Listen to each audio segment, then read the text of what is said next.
This is Caffeinated Risk, the podcast for security professionals by security professionals. Here are your two self-proclaimed grumpy security guys, Tim McCreate and Doug Leese.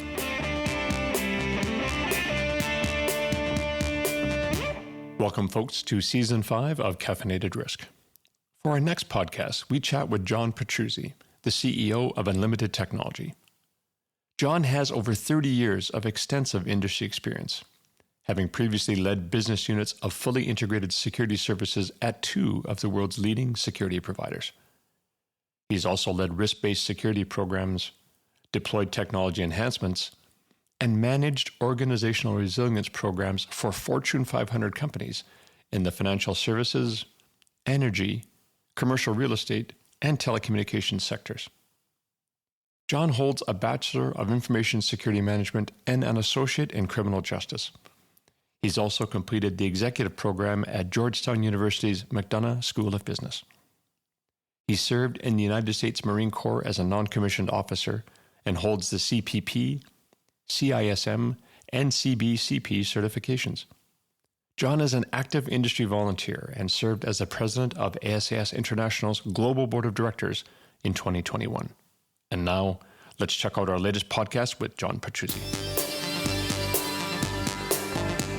John, welcome to the show. I got to go back to JP because that's how I know you. So welcome to the show. It's awesome to have you on, and thanks so much for spending time with us here at Caffeinated Risk. Yeah, I really appreciate it, man. I know we've been trying to do this for a few months between my crazy schedule, your crazy schedule but I'm glad it landed. And, you know, why couldn't we have a bunch of IT guys that have techno glitches trying to get in the morning? I mean, this is what happens, right? It's inevitable, yes. So, and in the spirit of resilience, there we go. That's what I'm talking about. We actually had a plan B, right? Because believe it or not, this isn't the first time it's happened to us. Yeah. And contingencies are good. Mm-hmm. So how do you get there, right? Yeah. It's that planning, 100%. Got to have those contingencies in all parts of your business, right? So it's interesting for me, guys, and Tim, you and I've talked about this in the past, but, I've operated for 30 plus years in the security space, a good portion of that on the buying side and the C-suite of security departments running physical, cyber, resilience, you name it, all those good things. And then, probably about 12, 13 years now on the selling side. In the last 2 years as a CEO here. So I'll tell you, it's very interesting. I sit kind of on this fence, right? And I have a lens that looks one into my business from the board/investor side, and then the other from an operator side. And we continually look at that, whether it's sales, whether it's back office, operations, you're constantly planning for, kind of that medium and worst case scenario, hoping that they don't happen, but you have to have the plans in play. Yeah. So how does that work though, JP? Because I mean, for those who don't know, we've known each other for a few years now. Yeah, just a couple now. And to watch you to come through from where you were to where you are now as the CEO. So that level, that strategic level, you're now the audience that we all want to talk to, right? Yeah. And you're the group of people that we have to convince that this is the risk and it's a business risk. So how does that, or has that changed how you approach now as a CEO, the approach to risk? It's a great question. And I'll tell you that it probably hasn't changed as much as I thought it would have 2 years ago, taking this role.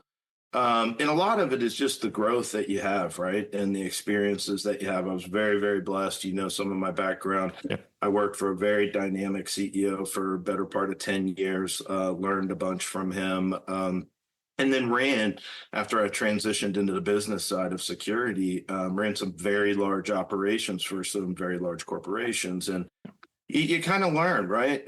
Through each of those experiences, there's a lot of observation, obviously, and things you're like, I will absolutely do that if I'm ever in that seat. And equally as important as I will never do that if I'm in that seat. Yeah. Maybe that's the better one. Those are the better stories, right? So, but I tell you, it's I always try to keep that, security risk mindset, right, in our business. Obviously, being a security integration business, it's forefront for us. I've leveraged you and your organization to help train some of our folks here.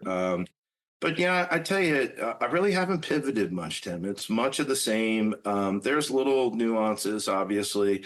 Going back and thinking through my life, I've been presenting to boards and been presenting to C-suite folks for a better part of 25 years. So you take a lot of those experiences, and again, you try to incorporate them into the things that you do and how you drive your teams. Yeah.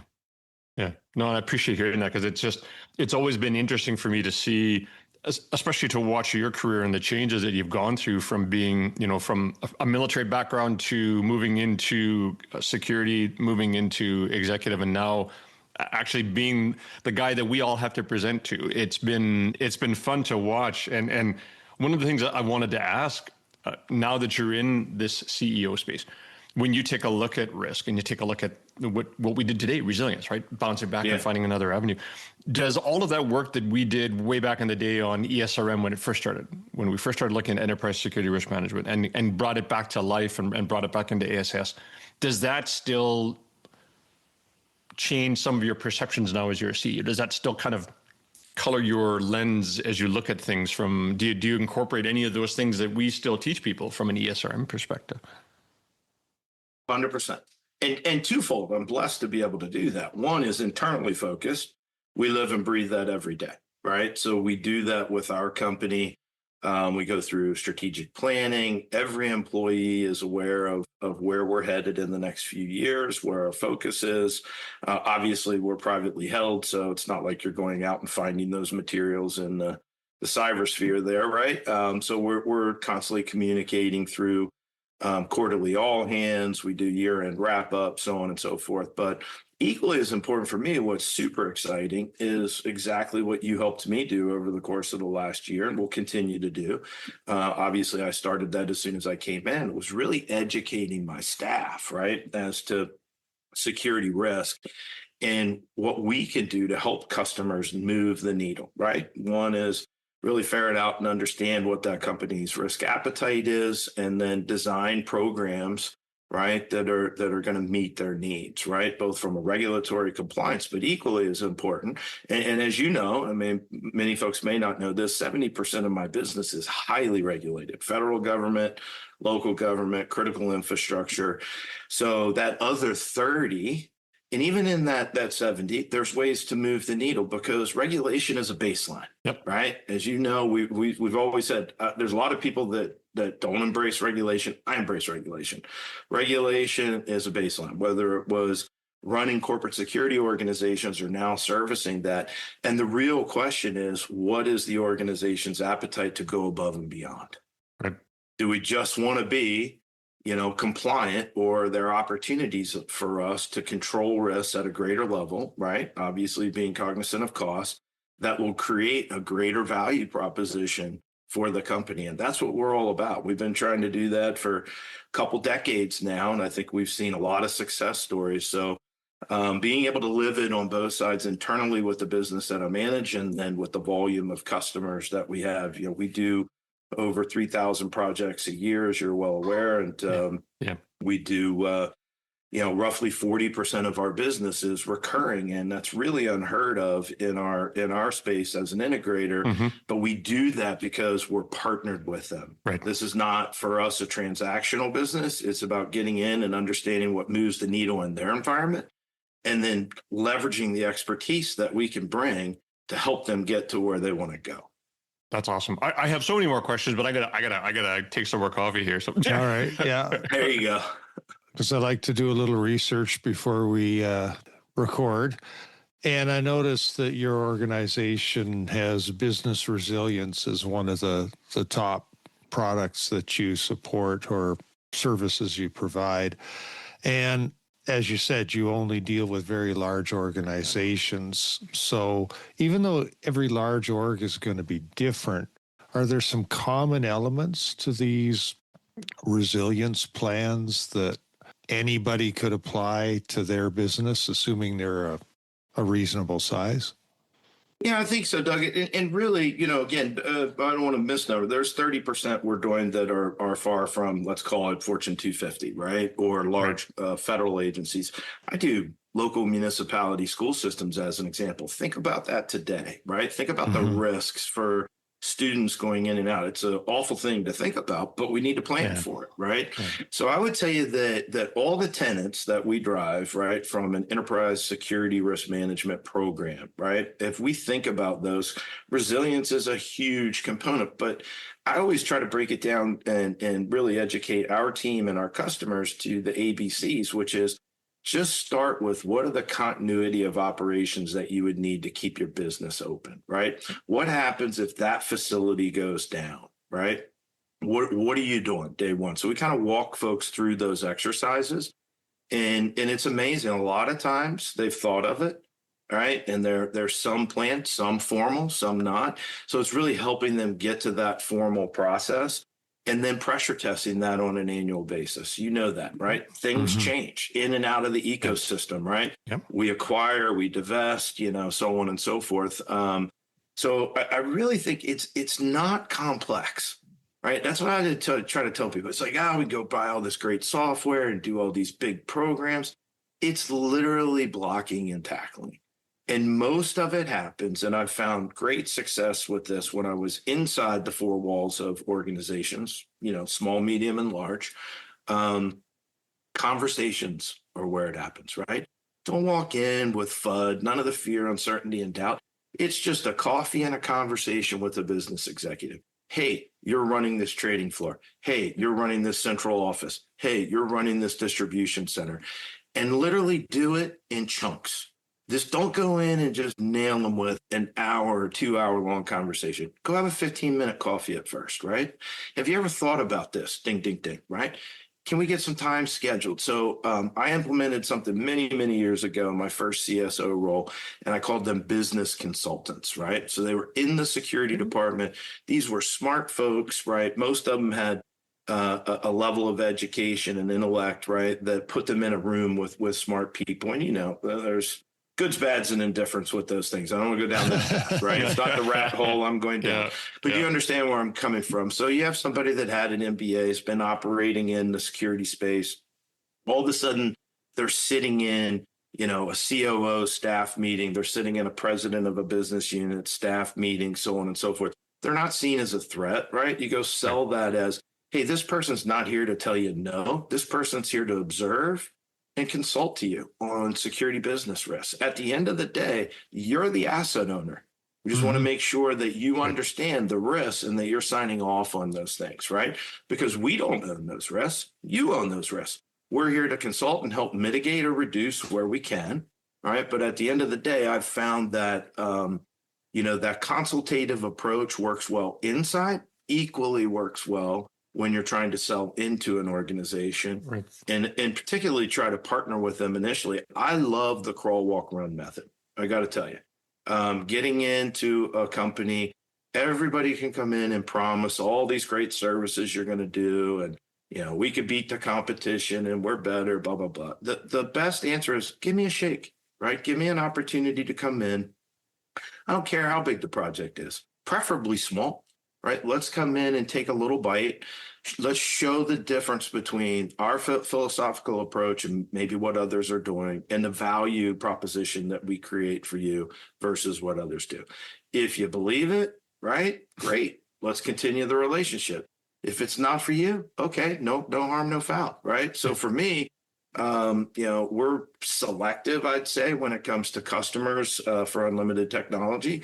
Like, we want that right fit. We want somebody that wants a partnership and not just transactional. Hey, respond to this scope of work, respond to this RFP, RFI, so on and so forth. Yeah. Long-winded, Doug, but hopefully that makes sense. No. I think that is key. And you were talking about what does it take to run your business on day two or the day after kind of thing. Yeah. And when I first studied things like BCP and DR, that seemed to be what the focus was. But most DR that I've seen over the years is about a little bit of telecom failover in a data center. And Is that even relevant anymore in the way people run their companies?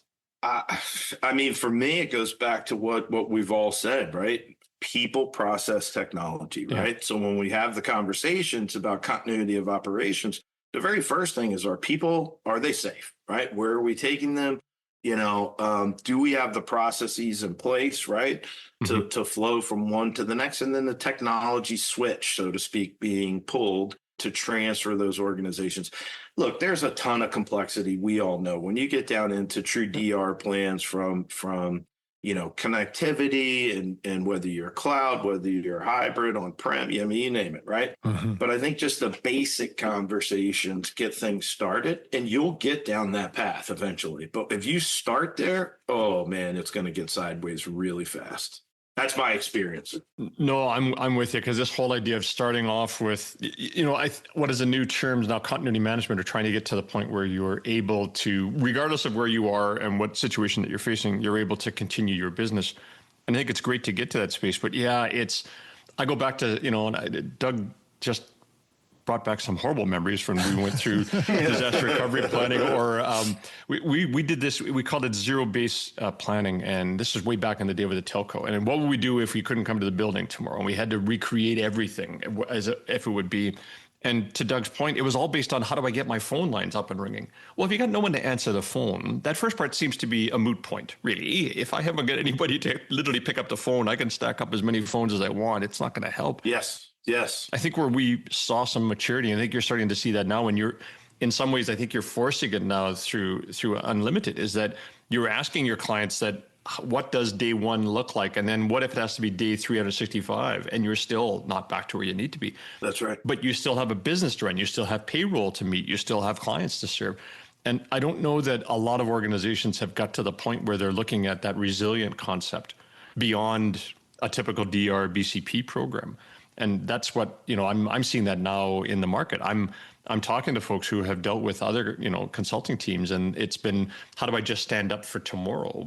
You forget that tomorrow could be a year from now. That's right. It's a concern that I think we all need to get to, is that the risks that we're seeing, once they become real, and now we're dealing with the risk, how do I get past that? How do I bounce back better? And I think that's where you're starting to, and I think that's where you've got this unique insight now, being a CEO of an organization, helping other organizations, but having come up through as a security professional.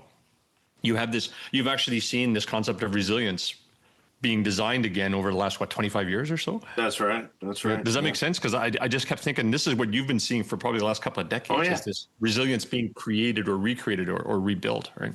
Yeah, definitely. I mean, so if you think about, I go back to as recent as 10 years ago, right? And look at how wildly different the world is today from a decade ago, right?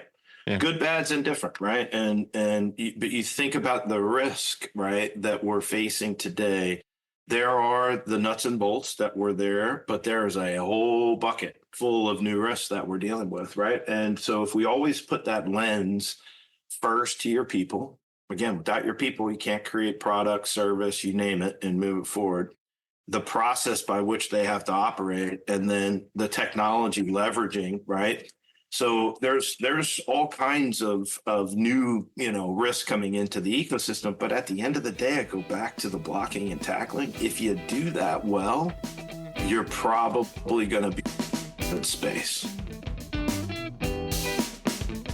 If someone were to dig into the history of ESRM, which you have to in order to pass the certification, there were a few contributing bodies that started out, but ASIS seems like they've been the sole flag bearer for a long time. And like you guys just saying, we're talking about resilience in a holistic threat landscape before they were sales pitches. So first, thank you both as long-serving members of ASIS for keeping the lights on. And I'm wondering if you see the insider threat programs that I'm hearing about here and there as an evolution of ESRM, or is it a genuinely new threat vector? To me, it's been a component from day one, right? If you think now, look, to your point of the maturation of that, and I would tell you the risk scale going up exponentially. This is where I was referring to a couple of those data points, of the last decade, right? And that is certainly one. Insider threat has come up, right? But I'll also tell you the level at which cyber threats, and I'm just putting those in a general bucket, exponentially year over year. Every single day, every single vector is being attempted, right? It's just constant.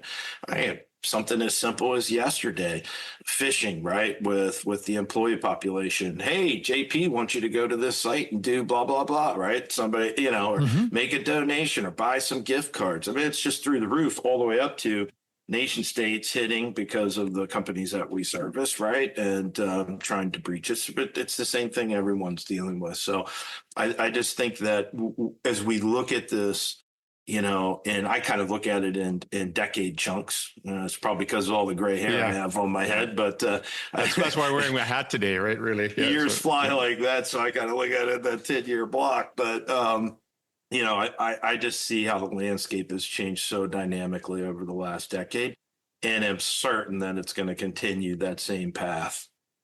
Right, and so companies are going to have to get serious about investing. But, that old joke, I can tell you that 50% of your IT budget is wasted. I just can't tell you which half. Mm-hmm. You could say the same for your security budget. How do we get to spending the right amount in the right place? Wow. Yeah, that's a loaded question. I tend to go back to what I said before, right, which is where we try to operate, which is in regulated businesses, highly regulated businesses, because you at least have a baseline there, right? And every year that baseline moves because of vulnerabilities. Mm-hmm. The threat landscape changes, vulnerability is exposed, all of a sudden you move the needle. Where it's scary for me is in businesses that have limited to no regulation, and therefore it's a oh shit moment. I think we're on a Canadian podcast, so I could do that before I let it work. You can absolutely. Yeah. But it typically then what moves the needle is a post-fact situation, and you are under the gun, particularly today with the complexities and the ability. I mean, the ransomware, and you just go down the path. There's a bazillion different things that can get you in trouble real fast. And by the way, I got to tell you, you guys this is your space, my space. We've been in it for decades. I don't care how good you are, there's always an avenue, right? Yeah. It's where you're constantly assessing, reassessing, implementing. So I think that the long-winded answer I have for you is, I don't know, even in a regulated business to, unregulated or less regulated business, probably a better term.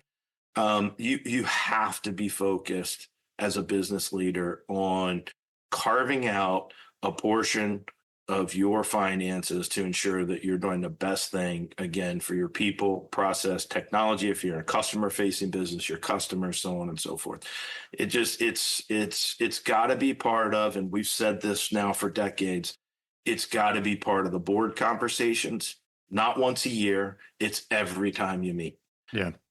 Every single time that a board meets, there needs to be a portion of that time carved out to talk about where the company sits, what they're seeing, where the industry vertical, whatever you're in, and reading folks in so that they understand that threat landscape and understand the security posture of the organization. And are we where we need to be? It goes right back to the basics of what is our risk appetite. Yeah, agreed. And I think one of the things that gets me too is I've struggled with this for, I'm going to go as many decades or maybe a little longer than JP. And it's the part that's been really bugging me lately is that there still seems to be this concept of denial, is that I'm too small or we don't have anything to offer, right, or nobody wants to break into our systems. Like, no, you're missing the point. So this is where I think the principle behind what ESRM first started off back in 2005, and it's been, recreated in a few iterations. What it's done is it's at least given the security professional the opportunity to talk about risk at that board level. We didn't really have that before. Doug brought up this great question, about how do we how do I talk to, how do I get in front of it? How do I, is the continuity discussions different than what it was years ago? Yes, it is, because the insider threats years ago, we used to call those bad actors. I remember having that pull down menu when I was doing internal investigations. So whenever we did an investigation, it was a bad actor file, and it was someone who was doing something against a company. Sure. It's just now, as we've increased the size of what I can do in a company, where can Tim go? What information can I see? What's the, have I done my job? Most haven't, on restricting access to information. It's that volume of information now that I can play with inside an organization that gives that insider threat greater priority. But hey, look, it's a lucrative business for the bad guy, man. Right? It is. It's a super lucrative business, and people don't understand. Is one of the things that I've said every time I have the opportunity to speak publicly. I try to seed this, and you know that, right? You've been doing it like me. I call it the above water and below water, right? What folks don't understand is the amount of information that sits on the dark web for packages, right, to attack small, medium, and large companies, and the value at which those are. It could be something as simple as a credential, could be something as simple as, hey, I've got access to a set amount of cameras. Yep. And then that is sold, as you know, and then somebody gets another portion of that package. Now the package is worth more money. And look, you'd be a small company. I don't care if you're a $5 million company, right? If all of a sudden I shut you down and you can't generate, what are you going to do? Yeah. The good guys aren't coming to save you. We've seen this time and time again, right? Yep. You're going to be leveraging your carriers. You're going to be writing a handsome check. Yep. And then you're going to go, now we got to get in and put a comprehensive security multi-layered program in play. Yeah. A little late, right? Yeah. And that's the problem, right? Everything is, it's such a reactive approach still to this day, like 40 some years of my career, people still react. And the only way that they react is if something bad happens, or they know of, a friend's company got hit, and oh my God, we got to look at this. And we get lots of phone calls for that. I mean, I'll tell you though, my pulse read. Yeah. I think the last decade has moved the needle substantially, where if you would ask me this same question in 2015 and you and I were on the speaker circuit, I would tell you there was more heads in the sand than we could probably identify. Yeah. I'm not saying that people don't have their heads in the sand still today. There's a lot, but I think that what has happened, again, small, medium, large, public, private, somebody knows someone. If you're in a C-suite, you're on a board, you're wherever, you know someone firsthand that has ran into a significant cyber-related issue or a business resiliency issue, so on and so forth. So it's doesn't mean that we've won the battle, so to speak, but I will tell you that we're much better off in winning the war, if you will, which is never going to go away because of awareness, right? Now, the problem with that is, and this is just my take on this, and this is parking my CEO and my company, right? This is just JP's opinion. There's far too many people out there that are still spewing FUD, man. And they're trying to make a buck off things that quite frankly, are derailing the security profession and the security industry, right? Making all these great promises. It just goes right back to what I told you. Start small, move needle, talk about facts, get the consultative approach. Like, these are all things. We have so many folks that are out there promising the world, right? Charging astronomical fees. And it's ridiculous. And it's hurting the industry, man. It's hurting the profession and hurting the industry, because you know as well as I do, we can go talk to our whole network. Mm-hmm. And every single one of them are going to give you between 2 and 3 examples of where they've been burnt for significant dollars. Reputational risk because they brought a product or a service into an environment and it fell flat on its face, right? This is not good for the profession, and it's not good for the industry. And that's where, I believe leveraging your network, right, and vetting things and not being leading edge is super important. Like, I've been burnt myself. You and I talked about those stories, going back and being a CSO at a Fortune 100 company and going to a bleeding edge, man. And there was a reason that we went there. Lessons learned from me. We had a risk, and we organizationally felt like we needed to close that gap, and we took a bleeding edge solution. and paid the price for that, right? Yeah. So I'm not saying that you don't do it ever, because I've also had success with some of those very, very early technologies and solutions, but unfortunately, more often than not, the pain comes, right? And again, today I'm just seeing it at an ever increasing pace where folks are coming in and promising the world, and all of a sudden you're sitting there holding a leaky bag of you know what, right? So you can say shit here. We're good with that. You can do that. Yeah, we're good with that. Yeah, and I don't want to stifle innovation, but make sure that my comment isn't spun the wrong way. Is look, we need to innovate, right? We need to innovate. We need to do those things. But when I'm talking about early adoption of enterprise class solutions that have a great promise, right? My point is chunk it out. Let's do a test bed here or there. Let's really kick the tires on this. But when you have folks that are coming out and promising the world, right? And unfortunately, some people bite. And then, you're exposed in whatever fashion. Yep. That's a hard one to recover from, guys. Hopefully you build a lot of relationships and you're transparent about it and you own it and you survive those things. But I just look at it more from an industry, and I still see way too much fear, uncertainty, and doubt in the consulting side and the product side.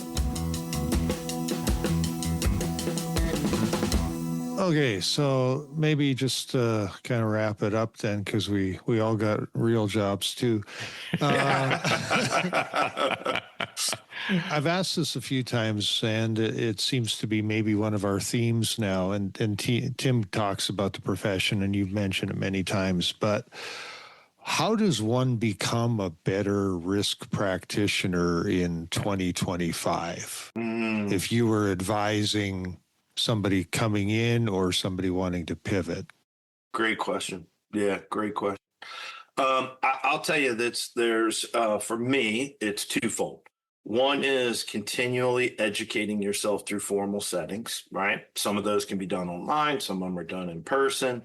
But I think the second one to me is kind of two-phased. It's networking and mentorship, right? Yeah. Because there's nothing better in my mind than having a resource that's been there, done that with the situation that you're going through. They can tell you the goods, bads, and indifference, right? Hey, I would absolutely do more of this, and I damn sure wouldn't do any of that. Yeah. And so to me, that's where that belonging to associations, right? And I'm much broader. Like, I love ASIS. It's my home. It will always be my home. Yep. But I'm a member of numerous organizations, and I've been a voluntary leader in many of those as well. But I also challenge people, don't forget your industry, the business that you're in and supporting. Do not forget that, because as a security practitioner, regardless of your discipline, whether you're focused on resiliency, focused on cyber, focused on physical, focused on protection, whatever it may be, you're going to go to those associations and you're going to learn something about the business. You're also more than likely going to find somebody that will gladly take you under their wing and educate you. I can tell you I've learned more through my career by folks that I thought I was providing consultative, services to, and it ended up being they were providing tenfold to me, right? Just business education and understanding. And I'll leave you with this. I shared this when Tim and I did a road show many years ago, and we were really out, just selling the ESRM program and philosophy and educating folks on this, and thoroughly enjoyed that time. But I would always tell folks, when you know your relationship, right? And the barometer is this: when an executive calls you and says, hey, can we go grab lunch today? Or can you come by for a coffee or whatnot? And you're like, oh yeah, anything I need to prepare for? No.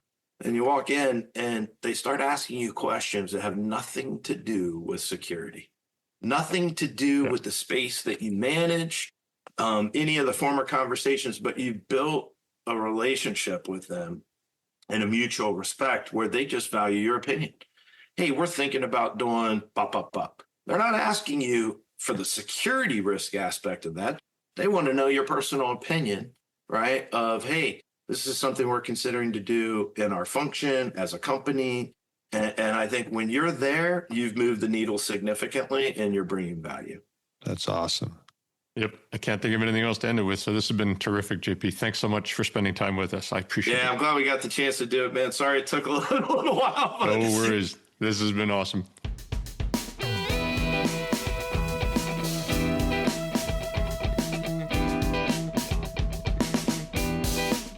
Thanks for listening to the latest podcast from Caffeinated Risk. Make sure you visit our website, caffeinatedrisk.com, to stay up to date on what we've been working on. Our website has bios of our podcast guests, posts about topics we're passionate about, and even a library of reference material we find valuable in the work we do every day. And don't forget to subscribe to Caffeinated Risk on your favorite podcast service. This way, you'll be notified when we release our next podcast, and you can listen to our previous guests just in case you missed them. Thanks so much for listening to Caffeinated Risk.